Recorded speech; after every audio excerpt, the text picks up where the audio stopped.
Hi, welcome to a discussion with Nancy Pickard. I'm Bruce Southworth, mystery book reviewer for Once Upon a Crime Mystery Books in Minneapolis. And as I said, our guest today is Nancy Pickard. She is the creator of the Cain mystery series based in Port Frederick, Massachusetts. To date, there have been 8 Jenny Cain books, starting with Generous Death, 1984, and most recently, But I Wouldn't Want to Die There, just published in 1993. Nancy is also a founding member of Sisters in Crime, and a past president of that group. So welcome. Thank you, Bruce. Nice to see you. I was wondering, Generous Death appeared in 1984, and I know that you had a short story that appeared in 1979 called Afraid All the Time. Oh my gosh, you found that one. I'm curious if there was anything in between, any writing that you were doing. Well, let's see, 1979, Afraid All the Time, I believe, actually was a story that appeared later, and the story that we're really referring to is a story that was in Ellery Queen's Mystery Magazine. It was the first fiction I ever had published, and there wasn't anything in between except for maybe one tiny little short story in Alfred Hitchcock's Mystery Magazine, because that was the period of when I was getting rejections that writers go through. And so I had one story published to begin with, and I thought, well, this is easy. I'll get my first book published and life will be grand. And then I discovered that it's not as easy as that. There was that dry spell, and then all of a That's sudden right. Generous Death hit. So how did I understand correctly that you're a newspaper reporter? You have that background? Well, I have that background very briefly. I have a journalism degree, actually radio TV journalism, from the University of Missouri years and years ago. And I worked for a couple of years out of J School at a local newspaper, and by local I mean in the Kansas City area, which is where I'm from. I did that long enough to figure out that I'm not cut out to be a journalist. And then I worked for a corporation doing corporate writing, and then I freelanced for a long time until I was suddenly just overcome one day by the desire to do nothing but write fiction for the rest of my life. How did you decide on the mystery genre? I have been a reader all my life of all sorts of fiction, everything from the wildest experimental fiction to mainstream fiction. But the one consistent factor all through my reading life has been mystery, starting with Nancy Drew, or going further back to the Bobbsey twins, for those who remember the twins. And so when I started to write fiction, I thought, the form of the novel is really the one with which I am most familiar, and I felt the most comfortable. And what I've discovered is I'm essentially a one-trick pony. People say, do you want to write other things? And I don't. I just want to write mysteries. The sorts of mysteries I want to write, that changes a bit as the years go by. For instance, there's a book out in the past year, Turtle Moon by Alice Hoffman. And Alice Hoffman is not a mystery writer, but I adore that book. And it is a mystery, but the mystery is only about 10% of the book, and the rest of the book is essentially character-driven. And I would like to think that as I develop through the years as a writer, that I will get closer and closer to that kind of mystery, because that's the kind of book I'm more interested in reading and therefore in writing. I would say you're on the right track, judging from my reading of your books. It does seem as though Generous Death, which we have a copy here, the first book is more mystery-oriented. Who killed the philanthropists that are being knocked off one by one? Whereas through But I Wouldn't Want to Die There, particularly my own favorite, IOU, deals more with personal issues and so on. So it seemed to me, anyway, that you're tracking in that direction. Oh, that's good. I'm glad to hear that. Now, I think for readers who really love traditional mysteries that are entirely plot-driven, that are puzzle mysteries, that's not good news. But my feeling is that what's going on in mysteries is less and less of that traditional kind of puzzle mystery and more of mysteries that encompass not only character-driven stories, but a lot of emotion as well, which I don't think used to be the case in mysteries. Do you? No, it certainly seemed to be more hard-boiled, and we have to talk to so-and-so, and then go to so-and-so and go to so-and-so. You know, it's funny, Bruce, saying that. Sometimes mystery writers, as you know, will get together and we'll talk about what we're doing, and eventually, after you've written a lot of mysteries, what happens is, frequently the part of the writing that begins to grate on your nerves is the part that you feel that you need to do to advance the plot. And that is exactly what you're talking about. The sleuth, whether it's an amateur sleuth or a detective or a cop, has to go from this suspect to this suspect. Sometimes I just want to have the sleuth bring the first suspect into the room and say, did you do it? And the suspect says no, and the sleuth says, okay, next. And you believe them immediately. Right, and you believe them, and then you get that done in about a page, and then you go on to the sleuth's life. Maybe there's something in that, in the old kind of cottage mysteries where they brought everybody together in the room at the end and they just eliminate all of these people. It was pretty efficient if you get right down to it. Yeah, maybe there was a means or an end to that means. That's right. You had a quote talking about, I was trying to think of the specific, here we go. And pardon me for putting this down here, but I wanted to get it right. I began reading books on quantum physics and discovered the second law of thermodynamics, which says that all things tend toward chaos. Well, that was certainly true of my closets, my drawers, my basement, and my car. Clearly, I was writing mysteries to impose a little order on the fictional universe, since I couldn't seem to manage it in the real one. Yeah. This is kind of what we've been talking about, but I was just wondering if part of your goal in writing mysteries is that the reader somehow at the end of it all feels better about themselves or has a better sense that there is a justice out there?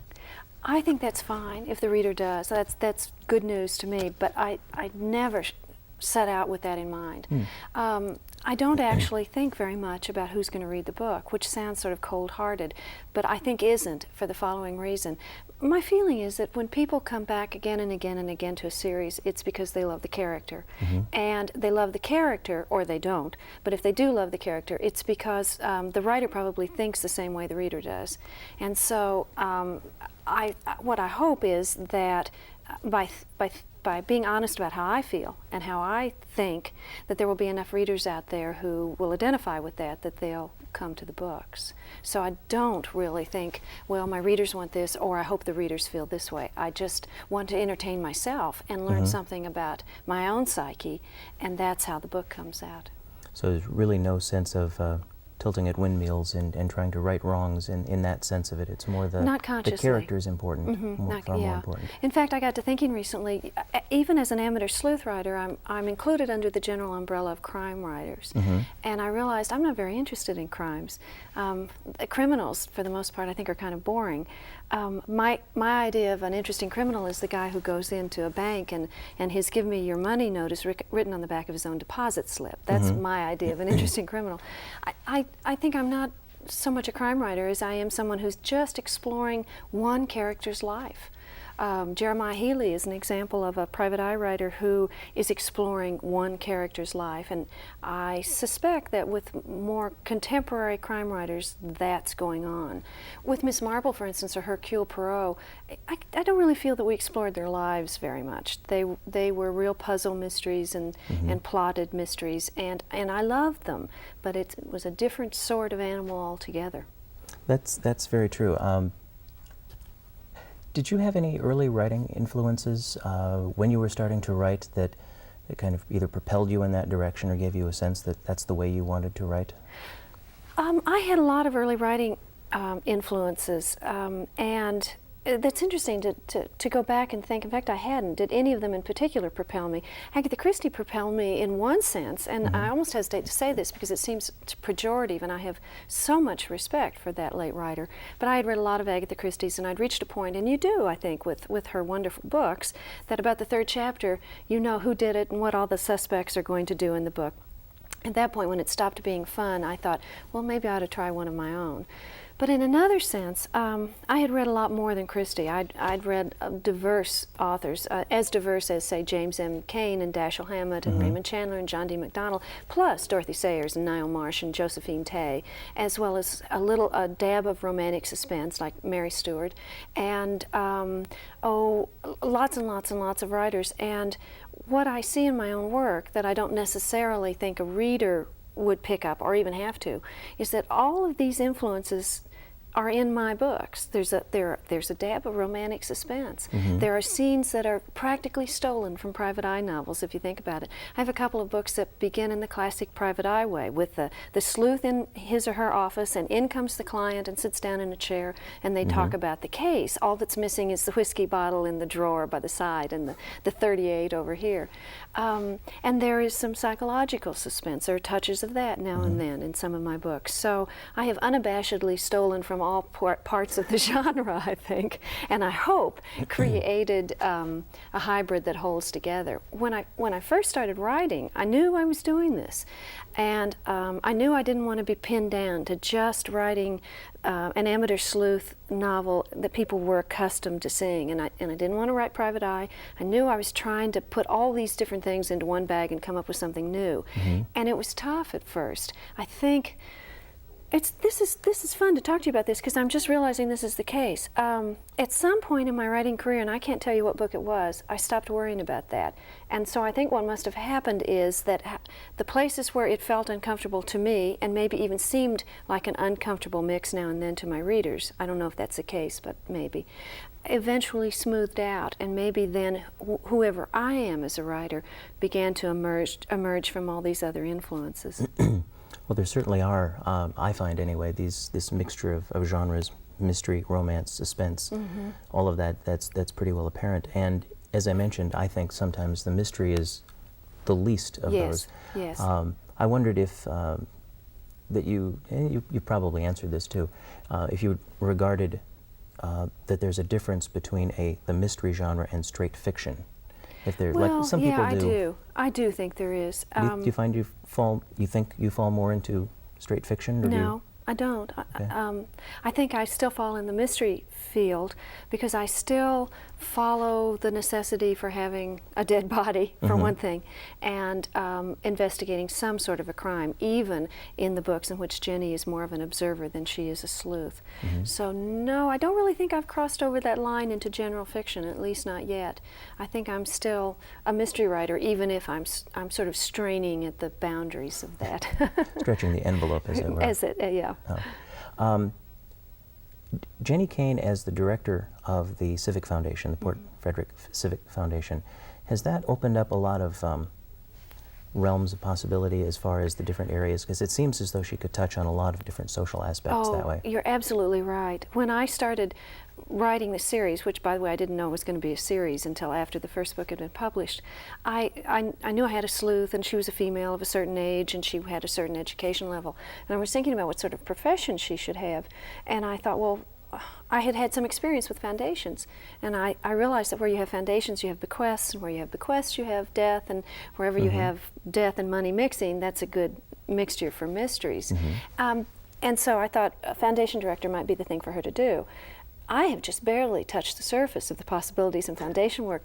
In the last couple of years, I have begun to meet more and more real-life foundation people, and they'll come up to me and say, you know, this and that and the other that you had in your books, I've had situations just like that, only let me tell you about something that's even wilder than that. And now I've reached the stage at which, for instance, the book that's out now, But I Wouldn't Want to Die There, I vetted that with a foundation director in California, and she corrected a couple of things that needed to be factually corrected, but essentially told me that my instincts about the various sorts of problems a foundation director might run up against were right on the mark, and if anything, I wasn't dramatic enough in some cases.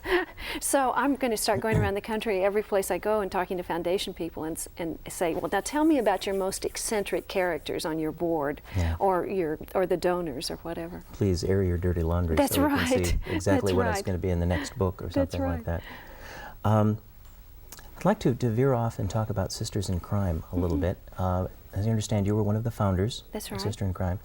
Can you tell us a little bit about when it was founded, its history, why, and kind of the goal of the organization when it was founded? Sure, I'd be happy to. I'm a little weak on dates, to tell you the truth. I think it was founded about 6 years ago, maybe 7 years ago.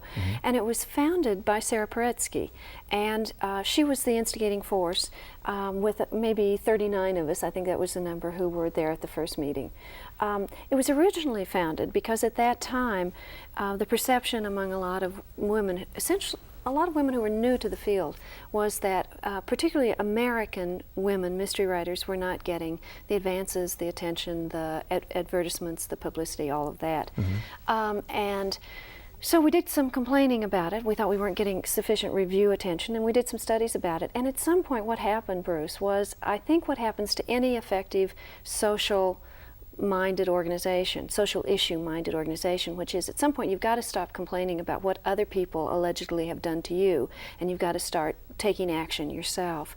And so what we started doing, frankly, was doing in-runs around the publishers. If we weren't getting the publicity we needed in order to have careers, we banded together, we pooled money, we pooled our expertise. We started, for instance, if several of us would win or be nominated for awards at a particular convention, rather than doing what no one of us could afford, which was to publicize that, and our publishers weren't interested in individually publicizing that, we'd pool our money and send out publicity that gave the notice about all of us at the same time. In the meantime, while this was going on, and those of us who are writers were benefiting from all of this, it began to grow incredibly in terms of readers who joined the organization. Until now, it's a 1,500 to 2,000 member organization internationally. My goodness. There are chapters all over the world, certainly all over this country. Some of them are almost entirely composed of readers and not writers, and it's turned out to be a great place for people, men and women, primarily women, but some men, who love mysteries written by women and who want to help promote them, to get together and talk about this particular part of the genre that they love. Has the, it sounds as though some of that end around the publishers that you had to do at the beginning then isn't as necessary now. Has that really started to improve quite a bit over the 6 or so years it's been founded, or is it still a big problem for women writers to get the publicity and the reviews and the tours and so on? Oh, we're doing much better. It really benefited most so far, those of us who were in the field early. We helped to get ourselves attention that then drew more serious interest from the publishers, who then began to kick in with the very things we had hoped for from the beginning. Now we still have the same situation, but new men writers do too, where at the beginning of careers, publishers still don't want to spend much money on you. So the organization still serves, particularly helps new writers who are just coming up in the same sorts of ways that it helped us, writers like me at the beginning too. Only now I hope they also have the benefit of the experience of those of us who have maybe 10 years seniority. You know, we're the old girls now. Hardly that, I'd say, hardly that.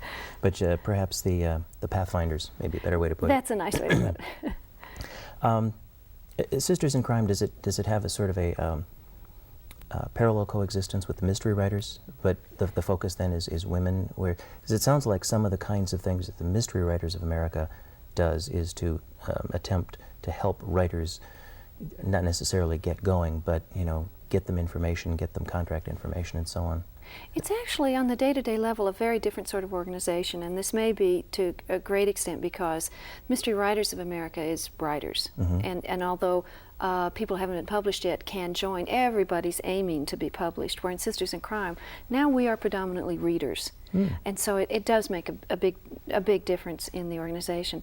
Of course, there's another wonderful organization too, Private Eye Writers of America, and I think they in a way may be more parallel to Sisters in Crime, because they too perceived, I believe, at one point that Private Eye Writers perhaps were going through a period in which they weren't getting the attention that was essential to them if their careers were to continue, and so they tried to bring attention to that part of the genre too.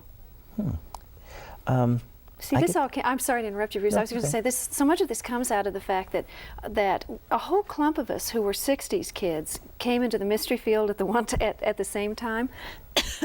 Excuse me.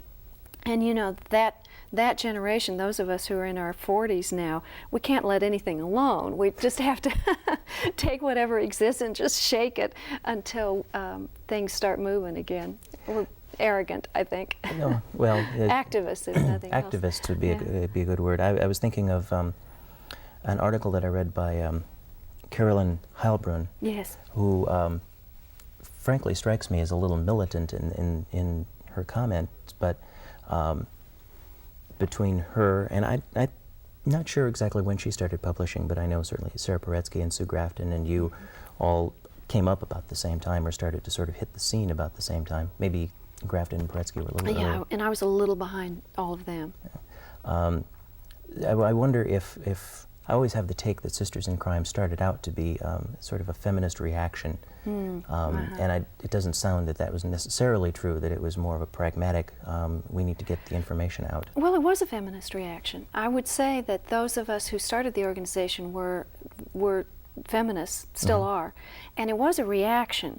I guess what you're pinpointing there is that at some point, instead of just reacting, and reacting in a negative sort of way, we just took matters into our own hands and started being positive about it. So as a readers group, Sisters in Crime then can have some impact directly on the publishers and what they do, and by lobbying or whatever? I think now the impact that has shown is that there's an incredible interest in mysteries written by women. That has an impact on publishers, because that spells money. Yeah, I know from my own taste, some of my favorite, this sounds like a very bad stereotype line, some of my favorite authors are women. That's great. And I can't tell you how wonderful that is to hear, because when I started writing, it was common for me to go to a signing where I was signing my books and have somebody, usually it was a man, but it wasn't always a man, who would come up to me and say, I never read books written by women. Not just, and sometimes it was, I never read mysteries written by women. Of course, I wanted to slug them, but I thought time will tell. And now we're more likely to have women, or men or women, coming up, and by now they've read maybe several of my books and a whole lot of other women's books too, and we seem to be over that dreadful place that we were quite a few years ago.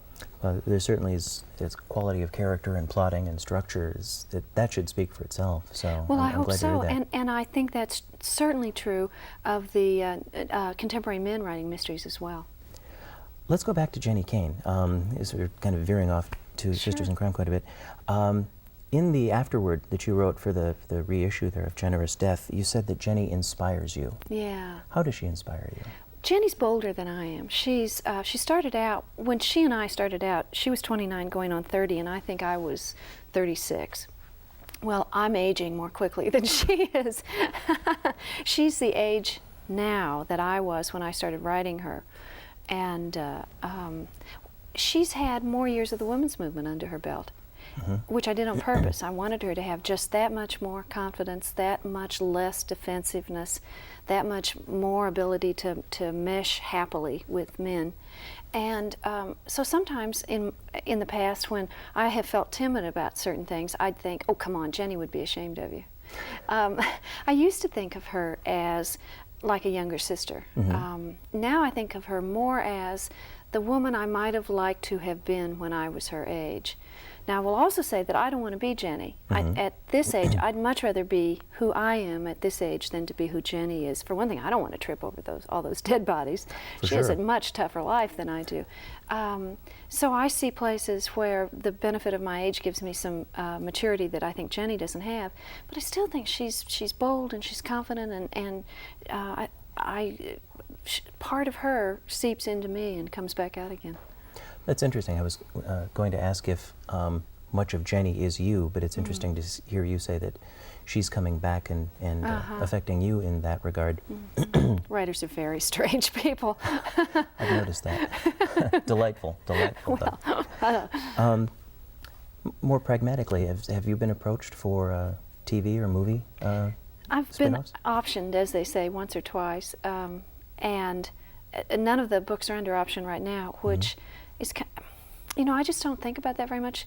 My guess is that Jenny's sort of stories would be made into the very sorts of TV that I actually don't watch. So how hypocritical would that be for me to want my stories to be turned into something I wouldn't watch? The truth is that I figure that my job's to write the books, and anything else that happens is gravy. There certainly are horror stories that come out from writers of their books being made into movies and TV, but even that doesn't particularly bother me, because that shouldn't affect what I'm doing with the books. Someday maybe they'll be turned into film, and someday they won't, and either way I'm a happy woman. So. Well, that's good. It seems as though there are some mystery writers these days that you can actually hear in your mind as you're reading it screenplay. Yes, I know exactly what you mean, and that may be actually one of the troubles, as it were, with getting my books on film, I don't think that way. I don't want to think that way. And some of the comments that have come back from people in Hollywood who have looked over the books have to do with the fact that it would be hard to film certain aspects of my book, which tend to be, a lot of it's in Jenny's head and introspective, and it'd be hard to get out onto film. But I'm not changing to please them. Yeah, no, no. You recently also put out a book of a character, Eugenia Potter. Yes. That was originally a character by Virginia Rich. Right. How did you come to do that? The book was the 27-ingredient chili con carne murders, which is longer than the book itself. That's right. Yeah. Well, actually, it was a story that had Twilight Zone feeling all around it. Years ago, when I first started, I read Virginia Rich's first book, which was The Cooking School Murders, and I thought I saw a similarity of writing style between her first book and My Generous Death. I also noticed that there were various things about the books and the characters, minor points that were similar. And Mrs. Rich was a mystery writer who was married to a cattle rancher. At the time, I was a mystery writer who was married to a cattle rancher. And I thought, surely there can't be more than 2 of us on the face of the earth. So I wrote her what was essentially a fan letter. And I got a lovely note back from her in which she said, among other things, she was working on a book called The 27-Ingredient Chili con Carne Murders. Well, shortly after that, Mrs. Rich died. And years after that, after I had nearly forgotten all of this, I got a call from my agent saying, how would you like to finish a book called The 27-Ingredient Chili con Carne Murders? And the theme from The Twilight Zone went off in my head, and I thought, this is fate, and I have to do it. Yeah, I know that it's been well reviewed. Again, romance and That's right, doubts adventure, of romance and so on. Yeah. So again, will you be continuing that series? Will you I be doing more? wasn't going to, but I've had such a warm response from Mrs. Rich's fans, who seem to be really hungry for an older woman sleuth who's vital and active and even has a love life, that they really kind of touched me, to tell you the truth. And I thought, all right, I'll do a couple more of these, but not until I do a couple more Jennies. Okay, so and Jenny will always be my main interest. So sometime, a couple of years in the future, right. maybe there'll be another Eugenia right. Potter. In the mystery field in general, or the genre in general, it's hard to say these days, who do you like to read if you find time to? The trouble with answering that, of course, is that when you get in the mystery field, as you know, you discover it's all one village and everybody knows everybody else. So most of my best friends are in the mystery field. So if I name 1 or 2, I will have left out people. Somebody's going to be saying. That's right, yeah. Okay. Yeah. Oh, gosh, you know, and it'll be suspicious whoever I name because they're all friends of mine. Right here in Minneapolis, you truly have a couple of my favorite mystery writers, or 2 or 3 or 4. Artie Zimmerman is brilliant. His Deadfall in Berlin, that won was nominated for an Edgar, was incredibly original. It was wonderful. Mary Logue has a wonderful new mystery out just this year. Kate Green from here is such a talented mystery writer. Who knows who else I'm leaving out just from the Minneapolis area. Yeah. But there's a start right there. Oh, you're touching on some of my favorites as well. Just to wrap up, I just wanted to make a comment. I don't know if you know this, you may have heard this, but the new publication, The Reader's Guide to the American Novel of Detection, that was edited by Marvin Lockman. It's a whole sequence of books and so on that he's listed, short synopses. Most of your books are in there. But then at the end, he provides a list of the 100 best, in his opinion, 100 best novels of American detection. These are not professional police or private eyes. But he names both Generous Death and No Body as 2 of the 100 best novels of detection. Well, bless his heart. So I wanted to, on that note, say congratulations. Thank you very much for being here. It was a great pleasure. Thank you, Bruce. It was such fun. Thank you.